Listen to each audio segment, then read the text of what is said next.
آنے والے دنوں میں جو پاکستان کو جس دلدل میں پھنسا ہوا ہے جو نکال سکتے ہیں، اور وہ آپ سب آج جو پاکستان کے وکلا ہیں۔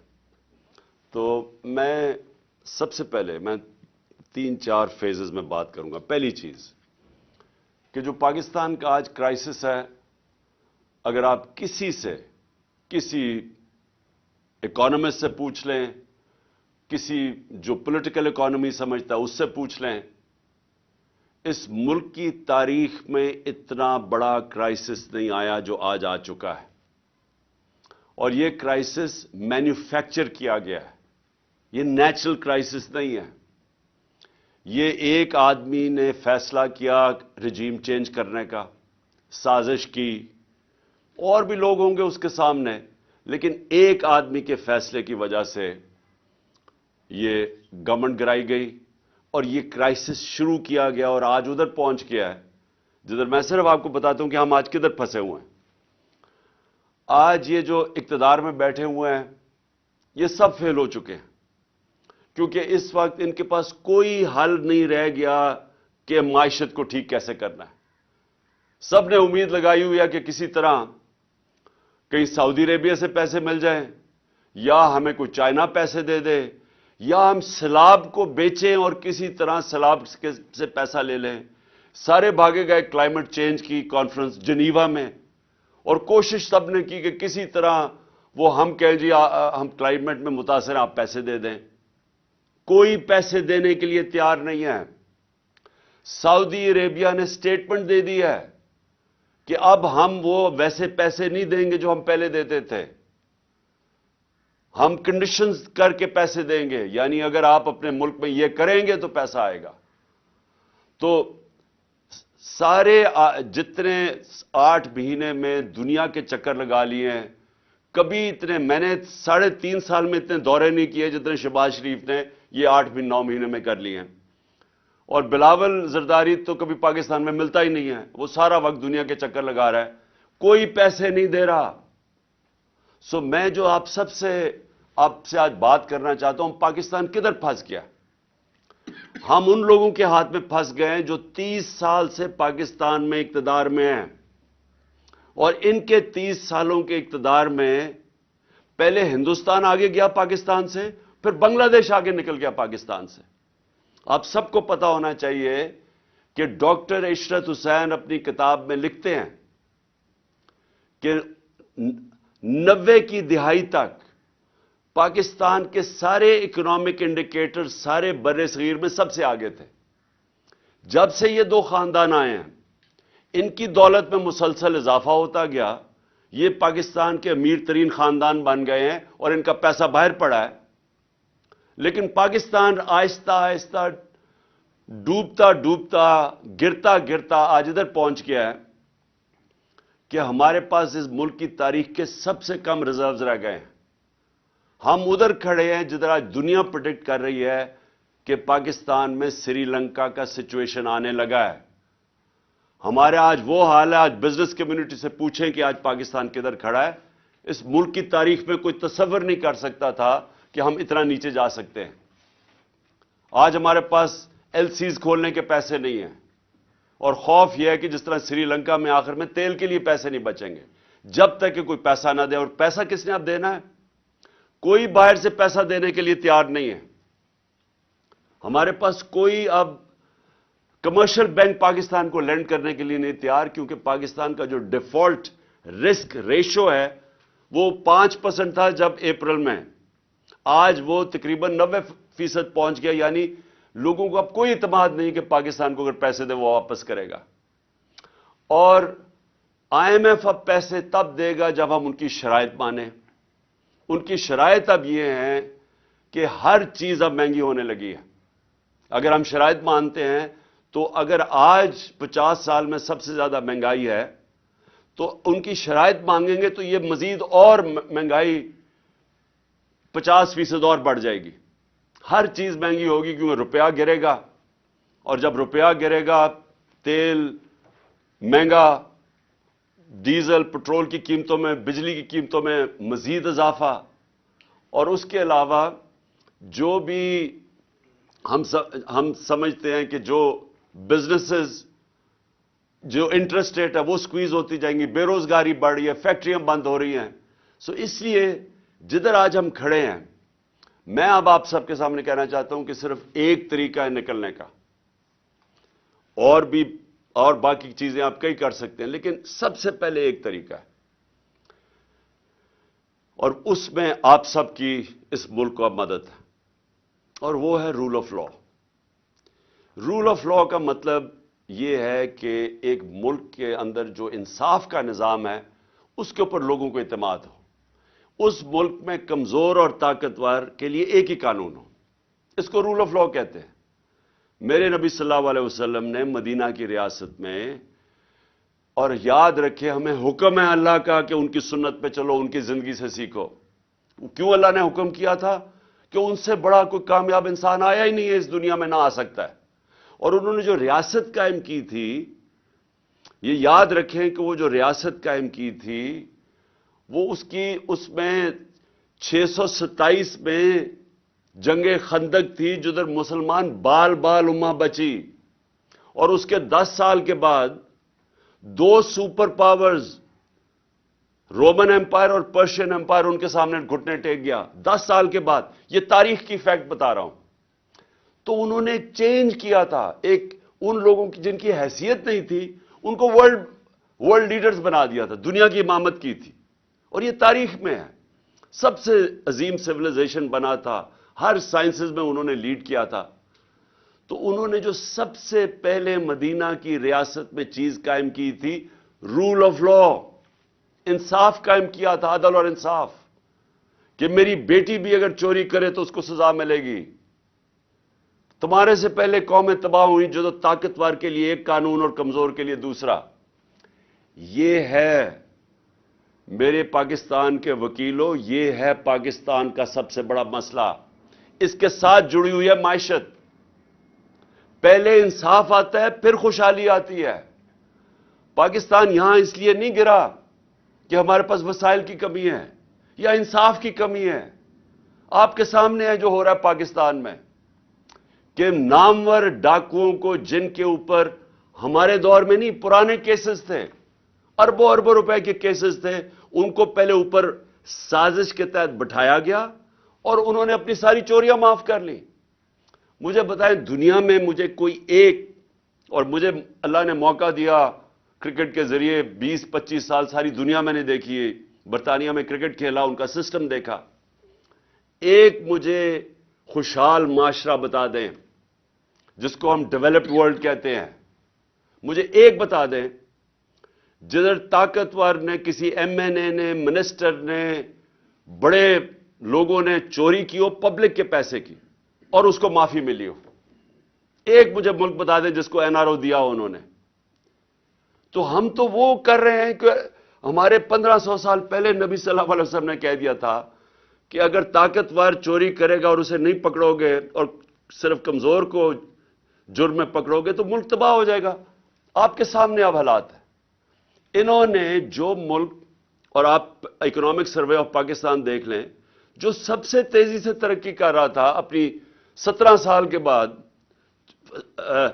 تیسرے سال 5.7% گروتھ ریٹ اور چوتھے سال 6% گروتھ ریٹ، انڈسٹری گرو کر رہی تھی، ایکسپورٹس گرو کر رہی تھی، ہماری زراعت گرو کر رہی تھی 4.5%. 17 سال کے بعد ٹیکس کلیکشن میکسیمم تھی،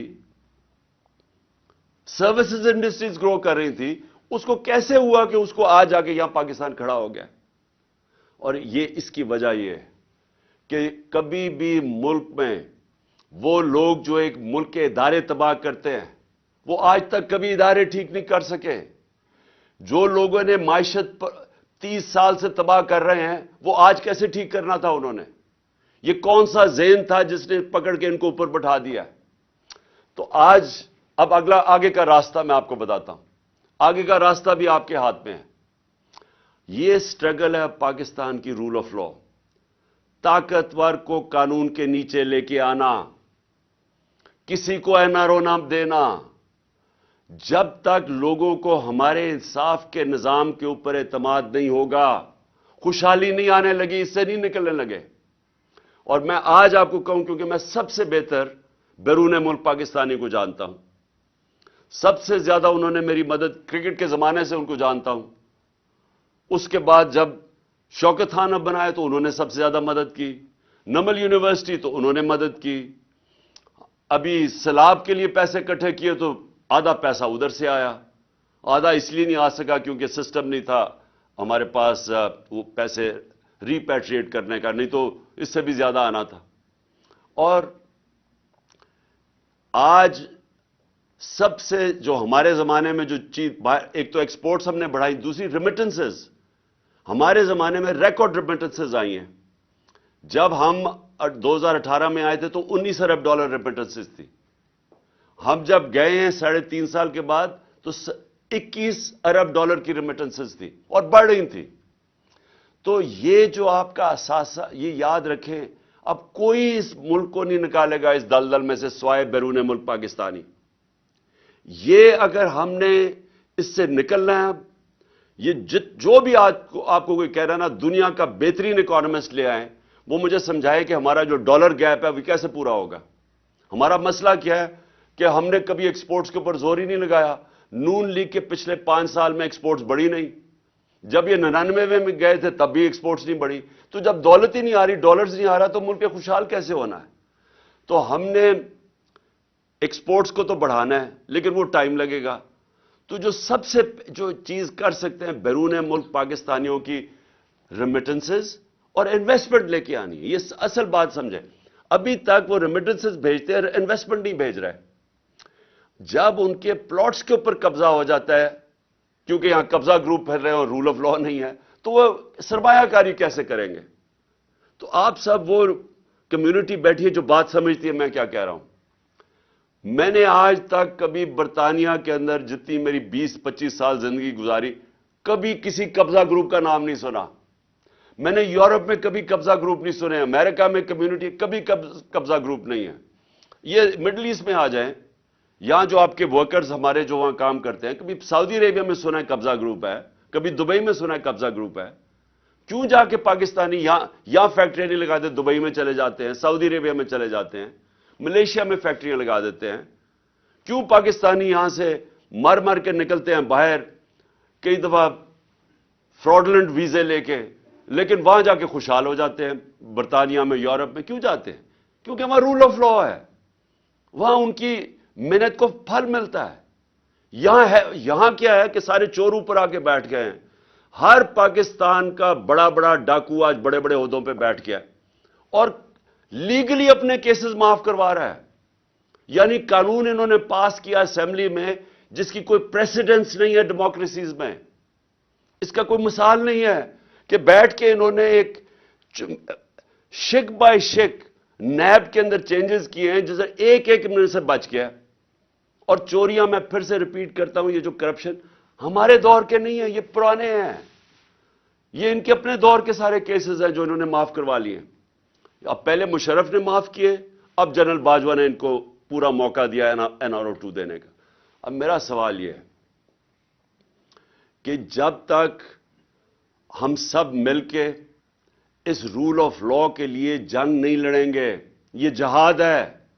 انصاف کے لیے تو سارے اللہ کے پیغمبروں نے حکم دیا تھا۔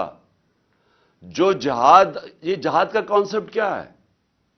جہاد کا ہر کوئی جہاد کہتا ہے، جہاد کی سب سے بڑی چیز ہے نا انصافی، ظلم کا مقابلہ کرنا جہاد ہے۔ حضرت علی کا قول ہے کہ کفر کا نظام چل جائے گا لیکن نا انصافی اور ظلم کا نظام نہیں چل سکتا، اس لیے پاکستان کا نظام نہیں چل رہا۔ تو جب تک ہم مل کے مقابلہ نہیں کریں گے کہ یہ جو لوگ طاقتور اوپر آ کے بیٹھ گئے ہیں اور قانون سے اوپر اپنے آپ کو کر لیا، یہ کیسے ہو سکتا ہے کہ ایکس پرائم منسٹر، سب سے بڑی پارٹی کا ہیڈ، میں اپنی FIR نہیں رجسٹر کروا سکا؟ مجھے بتائیں، عام آدمی جو آتا ہے محنت کر کے اوورسیز پاکستانی اور پاکستان میں انویسٹمنٹ کرتا ہے، اس کا طاقتور سے ٹاکرا ہو جائے تو اس کو کون بچائے گا؟ مغرب میں اس کو بچاتے ہیں، ان کا جو لا ہے وہ پروٹیکٹ کرتا ہے کمزور کو، جس کو انصاف کہتے ہیں۔